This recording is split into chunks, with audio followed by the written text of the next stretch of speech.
Leta 2002 je v severnem delu Nigerije, kjer večinoma živijo muslimani, nastala teroristična skupina, ki z nasiljem uveljavlja svoja pravila. Imenuje se Boko Haram. V zahodnoafriškem jeziku Hausa to dobesedno pomeni zahodno izobraževanje je greh. Člani skupine Boko Haram želijo doseči, da bi vsi ljudje živeli v skladu s pravili, ki jih določa vera islam. Želijo ustvariti islamsko državo, v kateri bi veljala strožja pravila oblačenja, kazni za pitje alkohola, prepovedali pa bi tudi takšno šolanje, kot ga imamo mi. Zato izvajajo bombne napade, uničujejo šole, krščanske cerkve in ostale državne stavbe. Z napadi strašijo ljudi, ker tako želijo povečati svojo moč. Zaradi napadov je iz države pobegnilo že veliko ljudi, predvsem kristjanov, ki živijo na jugu države. Nigerijska vlada se zato bori proti skupini Boko Haram.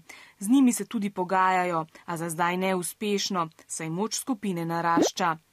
Torej Boko Haram je teroristična skupina, ki z nasiljem želi v Nigeriji uveljaviti islamske zakone in odstaviti vlado.